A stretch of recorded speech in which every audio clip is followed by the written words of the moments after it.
Hey, everybody. Welcome back to another episode of the Growth Capital Podcast. I am your host, Justin Dixon, and today we've got Téa Phillips on the podcast. She is the founder and CEO of ATS Innovations. She developed a product called the Metaflex Glove during her time in college and launched a business out of it. And so we talk about her journey, kind of going to work for a W-2 company. She's an engineer, and so she saved up a bunch of money, thought she had enough to start the business, realized very quickly that starting a medical device business was a lot more expensive than what she thought. But she was all in. She mortgaged her life. She invested and liquidated all of her stocks, took out some loans just to get the business off the ground. And then we talk about her journey kind of raising money as well as being hit with tariffs because she does manufacture her glove in China. So very interesting episode. I think you'll get a lot out of it. So let's get Téa on the pod. Interested in hearing conversations with private equity leaders, CEOs of private equity-backed companies, and startup entrepreneurs where they share their stories about their career journeys, starting, investing in, and scaling successful businesses, and the important role that having the right talent plays in building a successful business, then you are in the right place. Welcome back to another episode of the Growth Capital Podcast. Here's your host, Justin Dixon.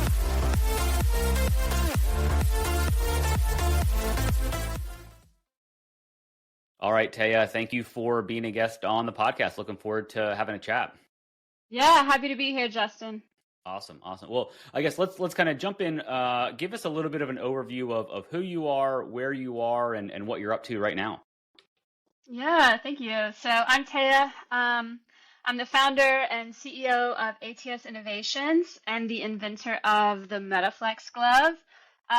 Metaflex is the world's first and only compression glove that does grip strengthening and finger stretching. So I invented this for those on audio only. I'll describe it to you, but imagine a compression glove with stretchy resistance bands sewn in at the fingertips, and they run through these channels, and then they come out, and they have little Velcro tabs, and then there's Velcro strips on the back of the hand that mimic the tendons on each finger. So you can place the Velcro anywhere on that tab to extend your fingers. It works to open your hand so that when you're in motion, you're strengthening. When you're at rest, you're stretching. Always a really gentle compression. And I made this to help people with arthritis, but people with carpal tunnel, Parkinson's, trigger finger, scleroderma, the list goes on and on. Even athletes are using this to manage pain, improve mobility, get to that next level of performance. And we are based in Cookeville, Tennessee. Got it. So I was looking at some of the videos online, and I was kind of curious about, well, first of all, how did you come up with the idea? Like, what was the, oh, wow, I need this solution? Because it's very unique. It's not like you were kind of, I guess weren't just kind of solving a simple problem. This seems like a very unique kind of use case. Yeah, so I was studying mechanical engineering at Tennessee Tech University, and I was in this club called Innovation in Healthcare, iCare, and the idea was to have nursing students or healthcare students and engineering students coming together to solve medical problems. And my team and I were focused on arthritis. Arthritis is a very, very common condition that affects people across the world. 1 in 2 women and 1 in 4 men are going to develop osteoarthritis in their hands in their lifetime. So it's this big problem, and people are managing it by going to the doctor or going to the therapist. And a lot of people can't afford to do that, whether it's the copay or taking time off work or the bill that comes after you go to your visit. So we're trying to find a way for people to manage it at home. Dug into it, realized compression and grip strengthening are 2 of the most recommended holistic therapies. People are taking pain medications, Tylenol, even opioids regularly for arthritis because it's a chronic condition and it's very painful. But if you want to manage it without taking drugs, then compression for pain and circulation. And strengthening also kind of helps with the pain because you're strengthening the muscles, so you're taking the pressure off the joints when you need to use your hands. but also just improving your mobility, stretching your fingers, that kind of thing. But people weren't doing their grip strengthening exercises. Compression's easy, you wear a glove, but strengthening, you have to do your reps and remember to squeeze this thing 15 times every day in each hand. So there was a problem with compliance with these exercises when people, could go to the doctor and get these recommendations. They'd get home and they're not doing their exercises. So we wanted to make a way for people to manage arthritis at home easily. So the glove is a wearable that you wear throughout your day and you're doing the strengthening and you've got the compression. And at night, we found people with arthritis, when it progressed, they would experience their hands being closed in the morning. They would get what's called like the claw. So they'd wake up and their hand is closed and it's stiff and it's painful to open. And my grandma had really bad arthritis, and I was talking to her and she said that she slept with a tennis ball in her hand and a sock over top so that when she woke up, her fingers wouldn't be closed. And so this glove solves that problem too, because the bands keep the fingers extended at night. So we just wanted to help people with arthritis. And since it's been on the market, it's helped way more than just people with arthritis. But that was the beginning of it. And when we made it, I, like I said, talked to my grandmother and I realized how big of an impact this would have on people's lives. And so even though it sucks to start a business and it's very difficult to get a medical device registered with the FDA and it's expensive, but I realized how much it would help people and I felt like I had to bring it to the world at that point. So that's an amazing story. And I'm just thinking about, I'm imagining this is probably really good for people that, for a lot of reasons, but most people sit at a desk now, right? And you type and you're punched. And so I imagine if you're somebody like that, this could be a really easy thing to do kind of even after you're done working and just wear it and you're not kind of even thinking about it. And you're actually doing things that you should be doing, but you don't have to think about it, right? So exactly. Yeah. Interesting. It's really helpful for people doing all sorts of repetitive motion, whether that's scrolling on your phone or, like you said, typing at the computer. I find, and I'm 29, when I type too much, this middle joint of my finger starts hurting and it'll hurt for days. But if I wear my gloves at night, either to sleep in them, just depending on what I feel like I need, or just for a little bit during my nightly routine, I don't have pain. So it's really beneficial for people that are typing, or doing, construction, or anything where you're using your hands, closing them or doing something difficult or repetitive. Yeah.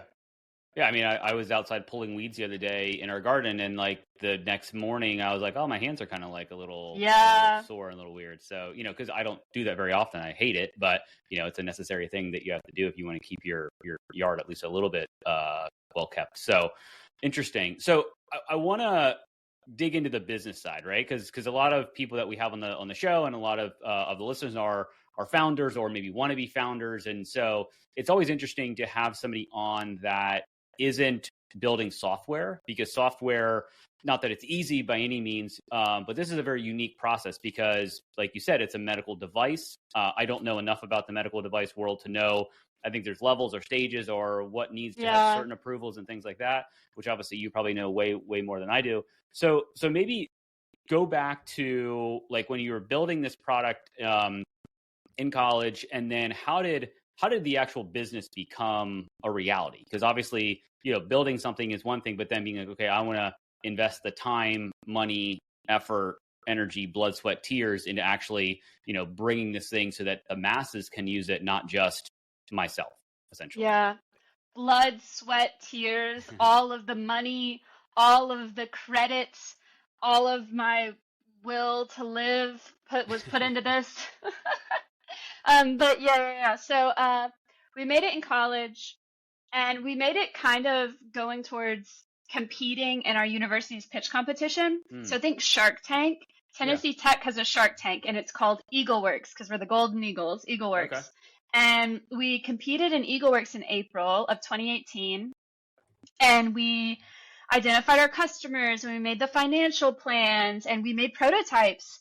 And we, did all these customer interviews, and we said, this is how much we think it'll take to make, and here's the whole plan. And we presented it, and we won.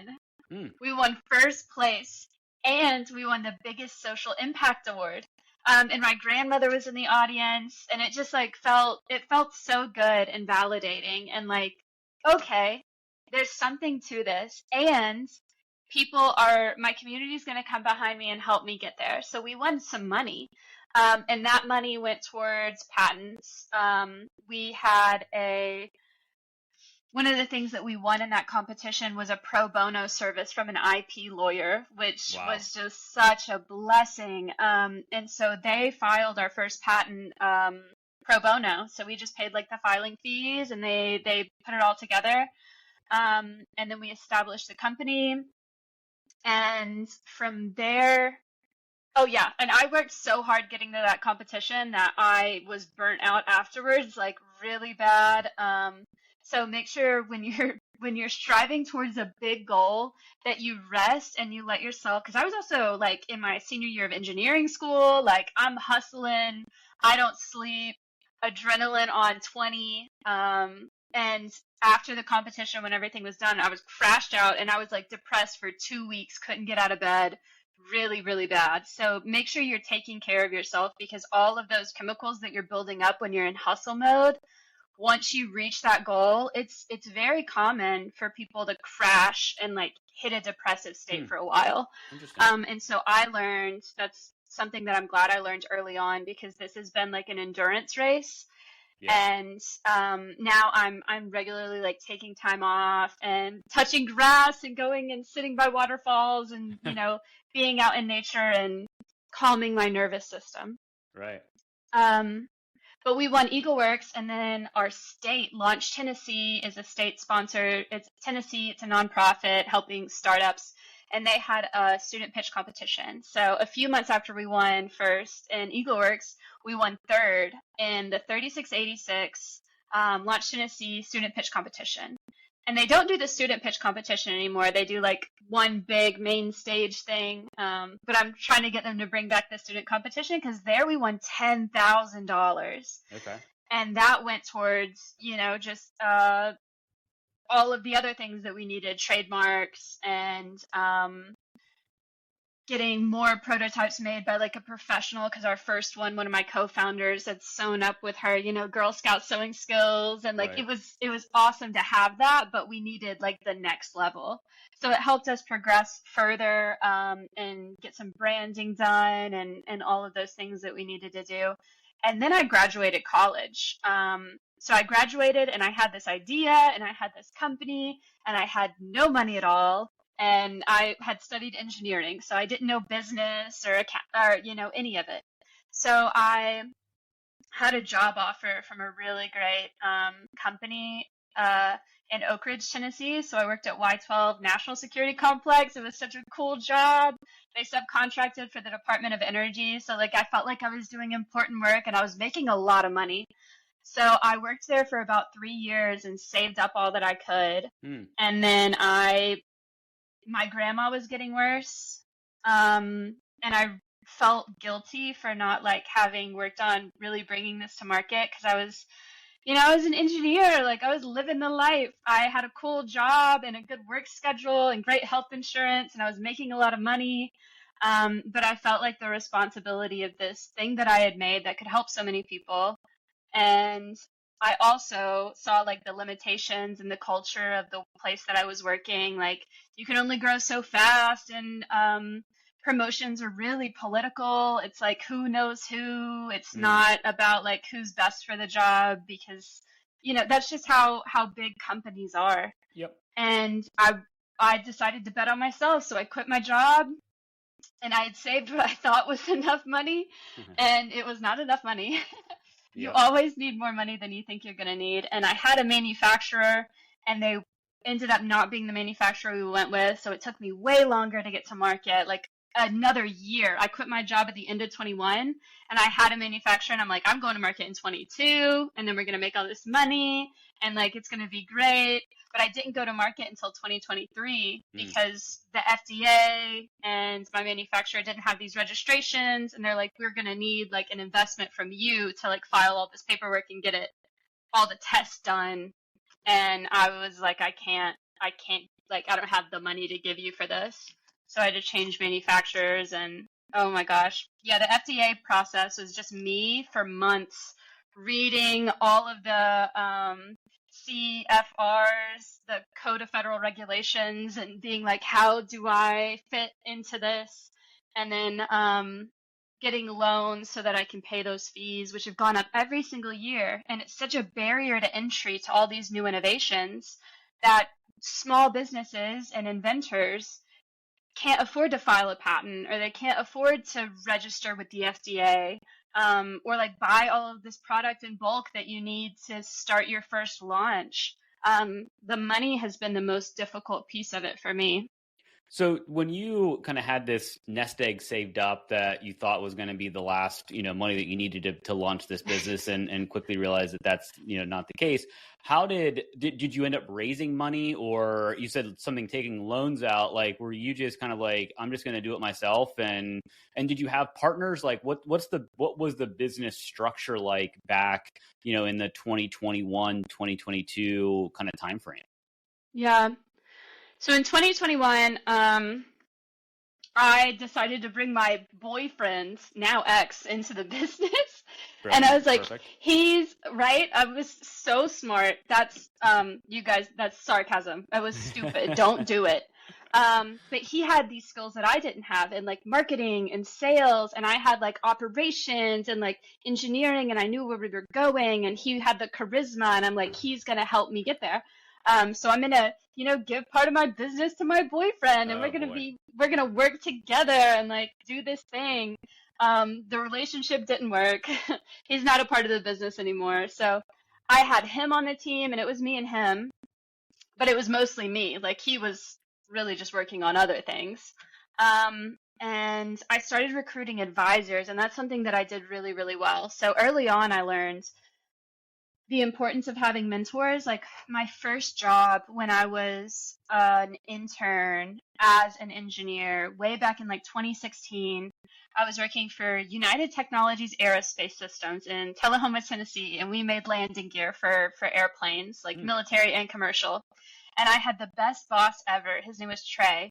And he really poured into me and invested in me and taught me a lot. And after that, I was like, I need more mentors. So I was asking people to mentor me and finding people with skill sets that I didn't have, like marketing and sales and people who had been great leaders and are great leaders. So when I was at Y12, I found one of my mentors there too.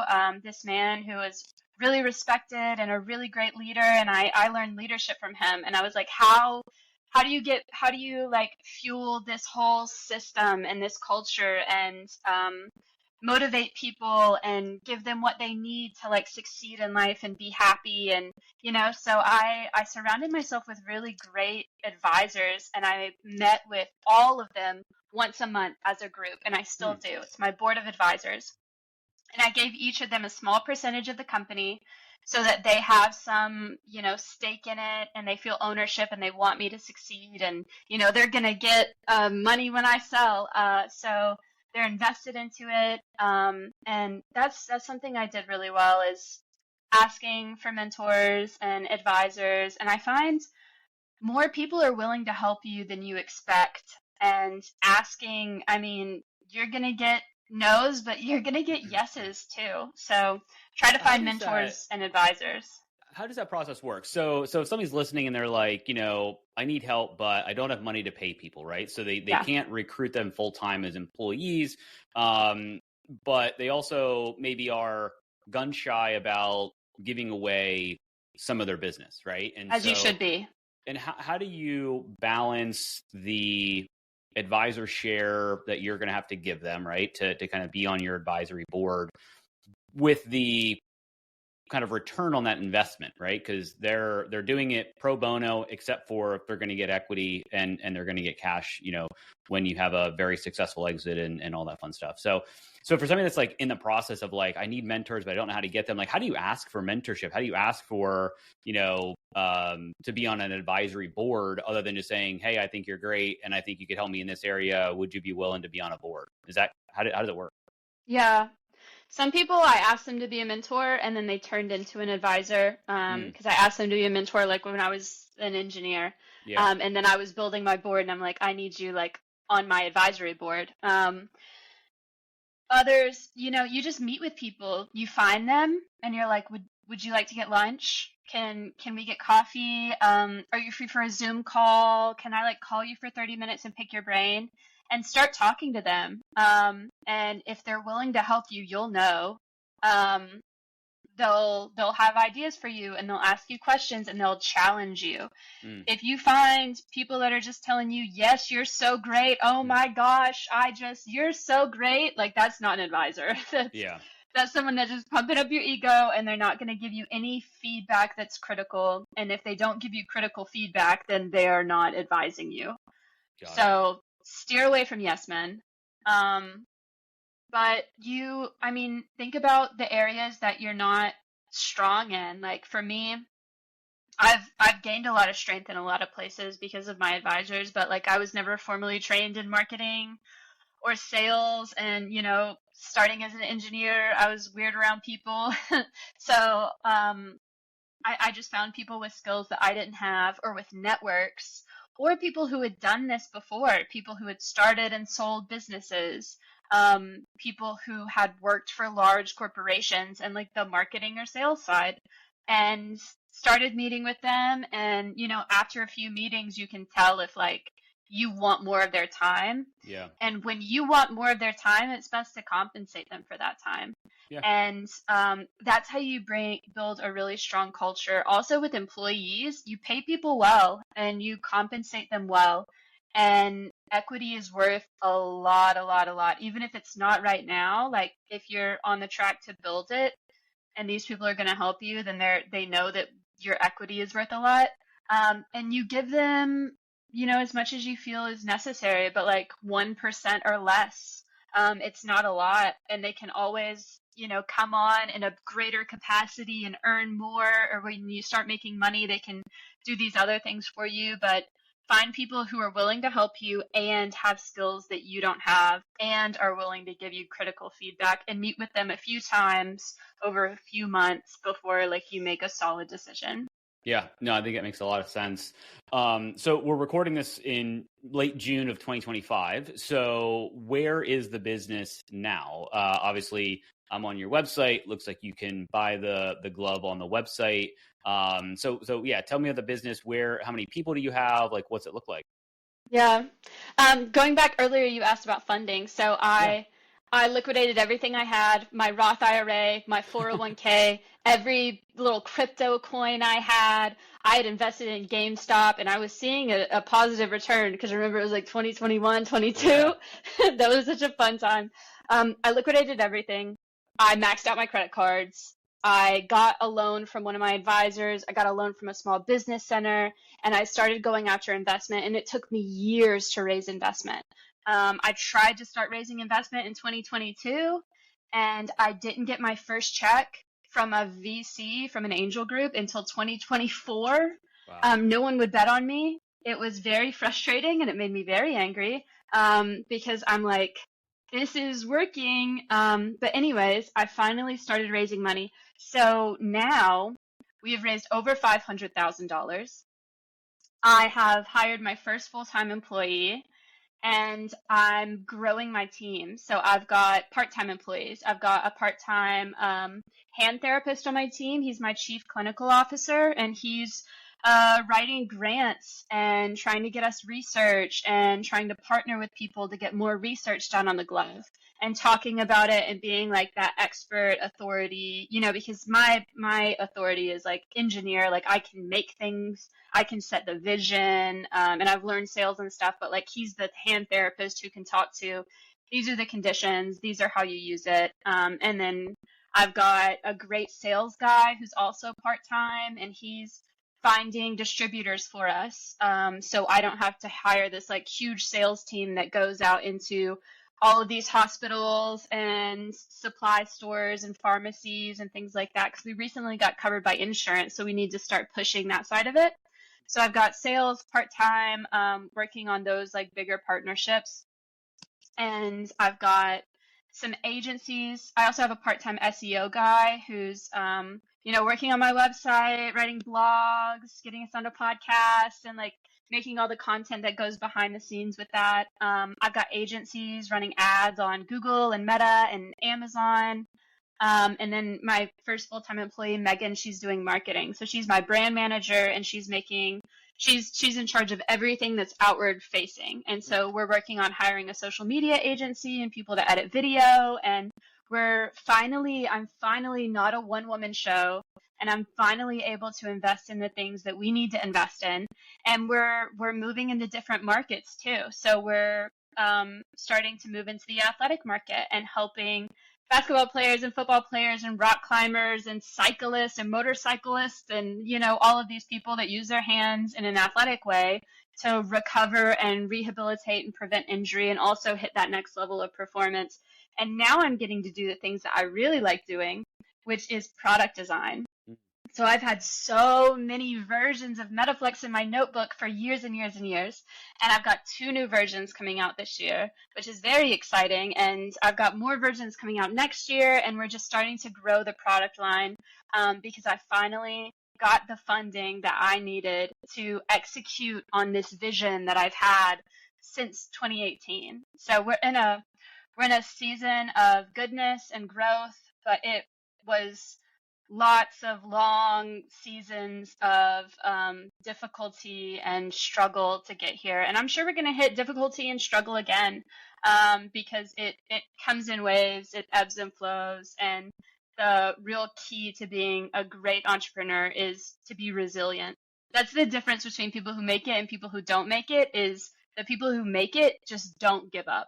They pivot, and they know that not everything that they try is going to work. And it's not like be stubborn and just keep going, even if it like pivot and make changes and flow with it, but don't give up on like the overall vision. Yeah, it's interesting. So a couple questions here, and one's maybe a little bit more for me, but covered by insurance, are you able to use was it HSA or FSA kind of card? Yes, for both. Oh, interesting. Got it. Yeah. That's interesting. Okay. So from a product perspective,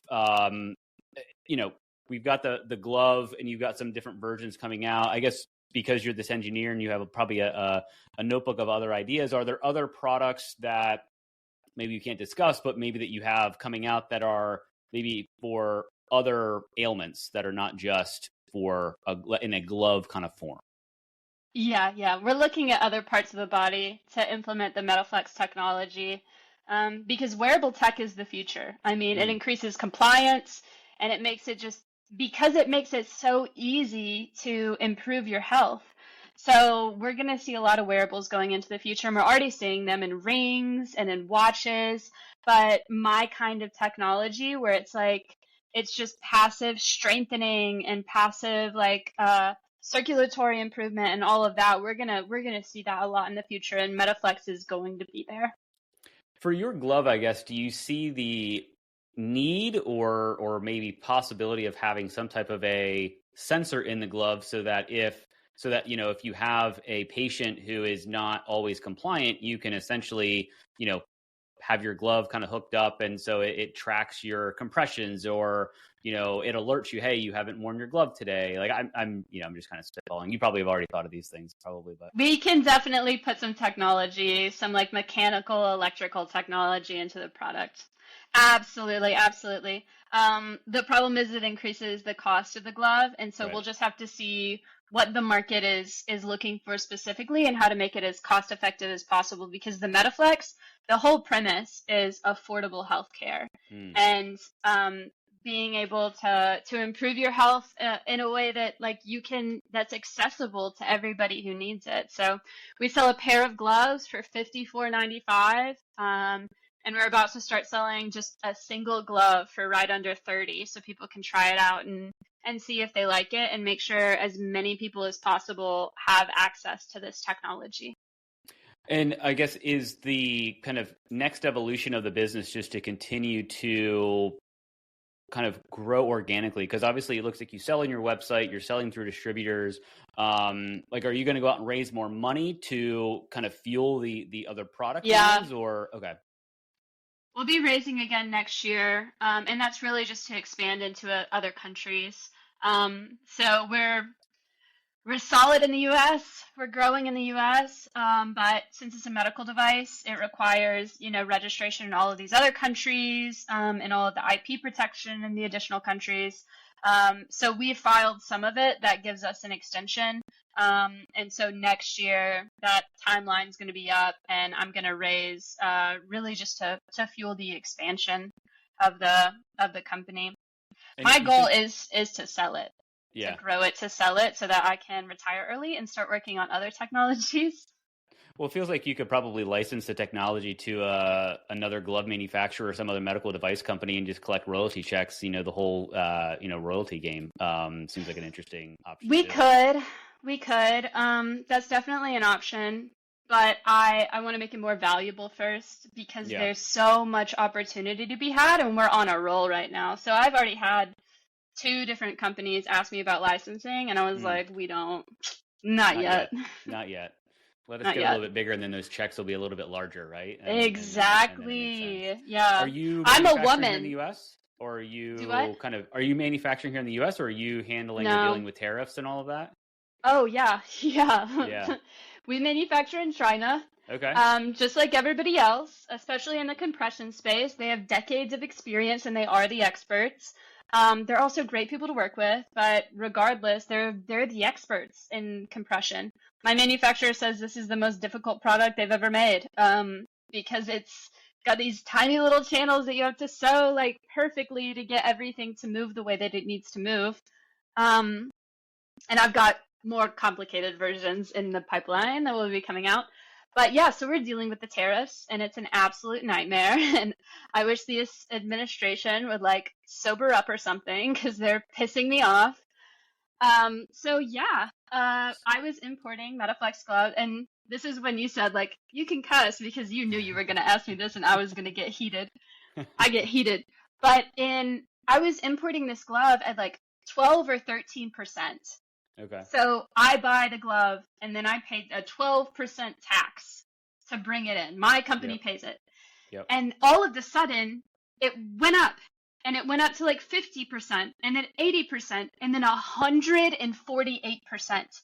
Imagine a 13% tax, and then a 148% tax. And that's that closed so many businesses across the U.S. Luckily, I wasn't bringing anything in right then. That all happened within 30 days. It was insane. And then in May, Trump announced that he's pausing reciprocal tariffs. So that still had the tax rate at 30%. So it went from 13 or 12 to 30, which is over double. And he said that's going to last for 90 days, so until August 12th.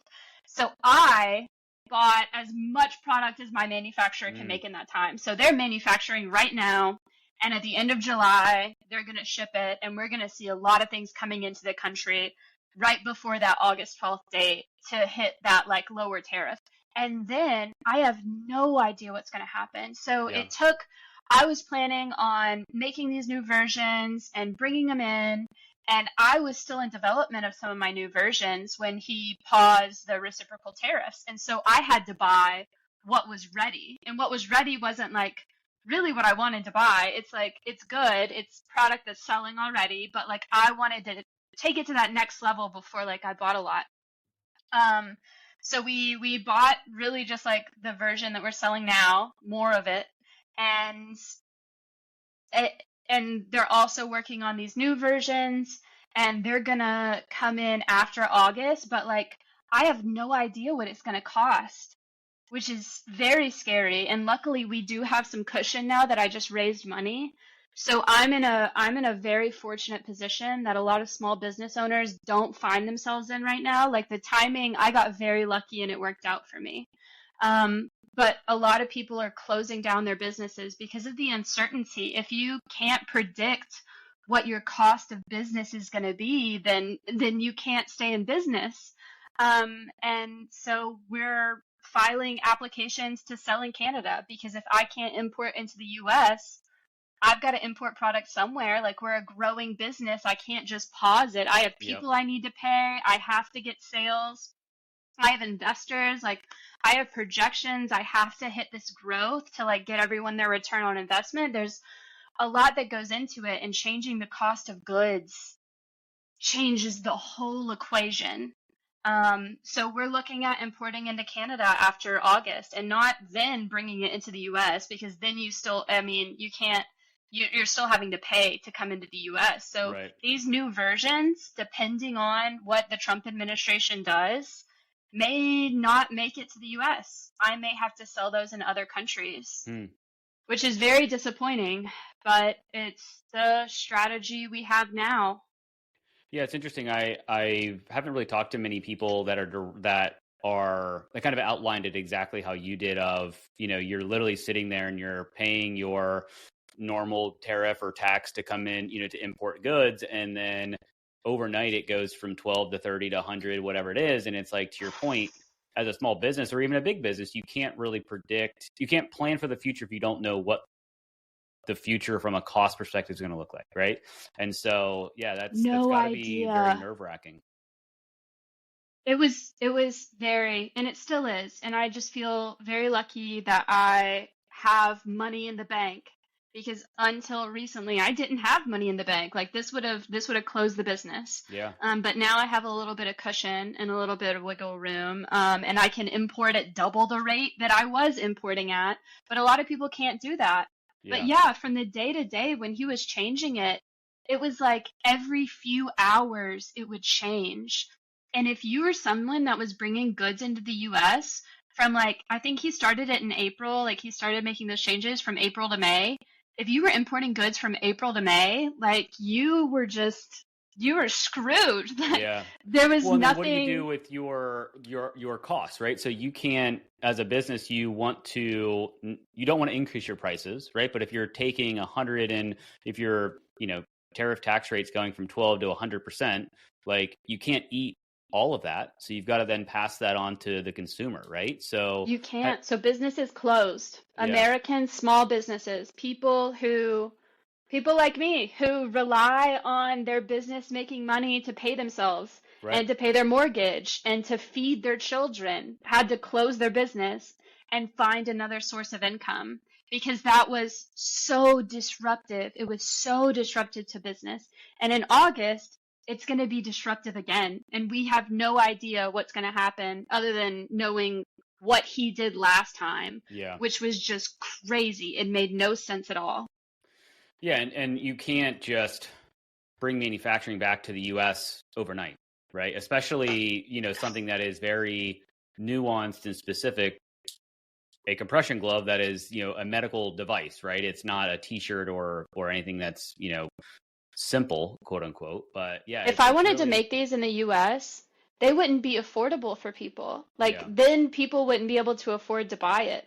A global economy makes so much sense because we have all of these countries that have invested into different kinds of uh, industries. Like the US has heavily invested into research and academics and being this place where people are inventing things and forming new ideas and then outsourcing the manufacturing because other Right. countries have invested in manufacturing processes. Or yeah, so it doesn't make any sense to bring everything into one place when we've all divested, we're invested differently Yeah. into different industries. Yeah, it's going to be an interesting, well, we'll see what happens in the next few weeks, months, from a tariff perspective, because I work a lot with private equity firms, and they have companies that are, in tech and also in other industries that are waiting and seeing. And, it's very difficult to plan for the future in any business when there's a lot of uncertainty and you have to wait and see what next shoe is going to drop or what the next, couple of months is going to look like. If we were to, jump on a podcast 12 months from now, what's 1, 2, 3 things that you're really hoping to achieve in the next, call it, year, that you would come on and be like, this is a fantastic 12 months? It'll be partnerships and research. So we've proposed a lot of research, and we're trying to measure how much Metaflex is increasing strength and improving mobility and range of motion. We're looking at case studies, some of which we've already collected some of the data, so it'll be coming out rather soon. Some of which won't come out in the next year. It'll take like a year to do the research. So it'll be research, it'll be partnerships, and just trying to help as many people as we can in different industries. So we've got new versions coming out that I think people are really going to love. It'll be growing the company, more products, more research, and helping more people. And with that, growing the team as well, and having more people on at ATS Innovations. No, it's awesome. And I guess, if somebody's listening to this and maybe you've got some advice for them, we talked a lot about your journey, and you are all in type of personality. It seems like you kind of liquidated all your assets and threw everything into the business, which is very commendable. I'm a very risk averse person, and I don't think I could have ever done that. So kudos to that, I guess. But maybe what are some of the hurdles that you had to jump over, and maybe you could give some advice so that people can avoid the hurdles that you had to jump over, and kind of maybe have a little bit of a cleaner path to starting a business or building a business? Don't give your boyfriend a percent of your company. He ain't your husband. Yeah, that wasn't really that bad because it was easy to just sign it back over. My main problem was just getting funding. Which is not a problem that you can really solve yourself. You have to look for other people that are willing to invest in you, or banks that are willing to give you loans. I probably would have saved up a little more money before I started, but if I hadn't just quit and jumped the boat, you have to take big risks. And it's making sure that those risks are still measured. Are you sure that this is going to work? What is your reason for doing this? Because like I said, a lot of people give up on this journey because they don't have a powerful enough why. For me, it was improving the quality of life of my grandmother, which was kind of an easy thing to jump all the way into because it's someone that I love and it's them in pain and I could help. So finding something that you're really passionate about, and asking, people to mentor you and asking for advice, and not giving stock away too quickly. Give it a few months, make sure they're the perfect fit. Right now I've learned a lot about leadership. I've learned a lot about marketing, and I'm focused on investing into my people, finding good people, hire slow, fire fast. I've had to let go of people that I brought on because I really liked them, but they weren't exactly who I needed for the position, and that sucked. And it was kind of crappy that I did that to them, and it was a lesson that I learned the hard way. So hire really, really slow. You can't hire everybody you like. Yeah. You have to, and just keep moving forward. It sucks. Being a business owner is getting hit in the face every single day. You take a step forward and you fall on your face, and then you get back up and you take a step forward and you fall on your face. And eventually you'll take a step forward and you'll stand up straight. And it's whoa, it's a whole new world. And then there will become points where you start stepping and the steps are going up and it feels so good. And you're oh, it's working. And then you'll fall on your face. And it's all about resilience and building a community around you. And a lot of the times I felt maybe I didn't have a community and I felt really alone. And then it's going out into nature, and being an entrepreneur is learning a lot about yourself. because you have to face like the way you converse with people, and are you willing to like be the face of this company and have yourself be seen, which is really hard for a lot of people. And it's been really hard for me to like make videos of myself and promote myself, because it's not very natural to me. But yeah, it's been such an amazing experience and such a difficult experience, but ultimately rewarding. And I think I've been able to do it because I found something that I'm really, really passionate about and something that I believe in. Yeah. I mean, everybody talks about, and there's books that are written about, make sure you find your why whenever you're doing anything, and starting a business is, chief among them, because you probably would have quit if it was something that was kind of superficial and not tied to your grandmother and being able to help people in pain, et cetera, et cetera. Just a little widget. Yeah. I wouldn't have brought a little widget this far. Right. Exactly. So no, I think all of that is great advice, and I think it'll help a lot of people along the way. Well, this has been awesome. I could probably talk for another hour or two, and we could probably really go down some rabbit holes, but maybe we'll save that for another podcast. Téa, I really appreciate your time, and I think your journey is super fascinating. And so I want to kind of end this episode like I do every episode with a 3-pack of questions. So first question here, what's a book or maybe a podcast that you would recommend, somebody on our podcast to listen to? A podcast that I really like and I listened a lot to when I was getting started was called How I Built This. And it's a pretty famous podcast, but you can hear how everybody's story is different. A book that I really like is called Lunch with Lucy. And it was written by Sherry Deutschman, who's in Nashville. And she talks about investing in her employees. And the Lunch with Lucy is like, she would go to lunch with her employees, and she wasn't Sherry, the CEO. She was Lucy, the coworker, and she got to know them on a personal level. That one was really, I read a lot too.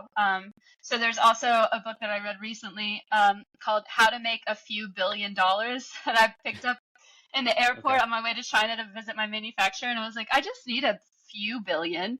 And it was all about like mindset and being able to change your mindset so that you're able to tackle these really big problems. And one of the biggest like other things that he talks about is having the audacity to set big goals, and not only to set the big goals, but to take the steps to make them. Like, it feels wrong. It feels like, how dare I? Who am I? But like, if it's humanly possible and you're a human, then it's possible for you. You just have to like have the audacity to actually do it. And those 3 things have been really powerful for me.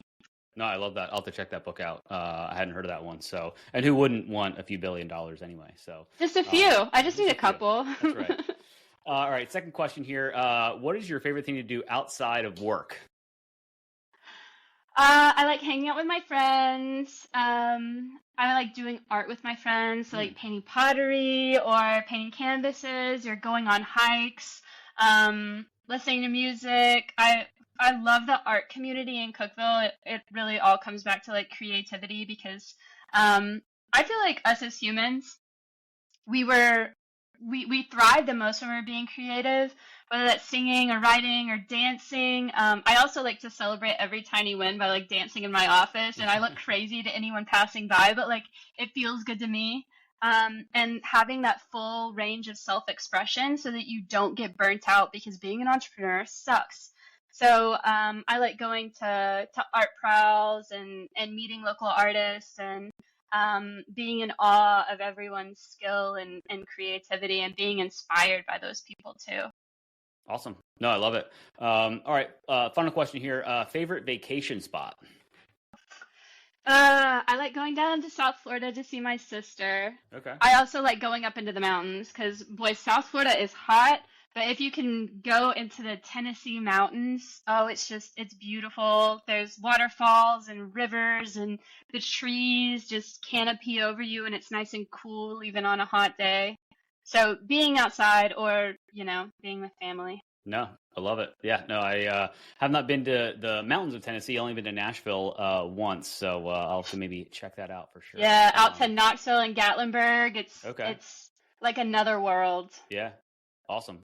Well, Téa, it's been awesome to learn about you and your journey, starting your business and everything. I guess if people want to reach out to you and learn about the product, about your journey, like what's kind of the best way to connect with you?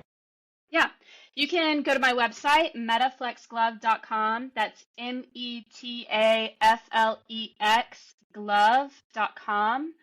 I'm on LinkedIn, Téa Phillips, TEA Phillips. And my company's on LinkedIn, which is ATS Innovations. We're also on social media, which is just Metaflex Glove, again, on all of the major channels. Got it. Yeah, we'll post and put all that stuff in the show notes so people can find you super easily. So awesome. Téa, thank you very much again. It's been cool to learn about you and your journey, and I'm sure it'll help a lot of people. So thank you for being a guest on the podcast. Thanks for having me, Justin. Bye. I hope you found at least one actionable insight from this episode of the Growth Capital Podcast, your one-stop shop for insights from private equity leaders, CEOs, and startup entrepreneurs on starting, investing in, and scaling successful businesses, as well as the role having the right talent plays in growing a successful business. It would be greatly appreciated if you would rate and review this podcast. And if you're watching on YouTube, please like and subscribe and drop us a comment so we can expand the audience of this podcast. Thank you for all your support, and don't forget about upcoming episodes dropping every Tuesday.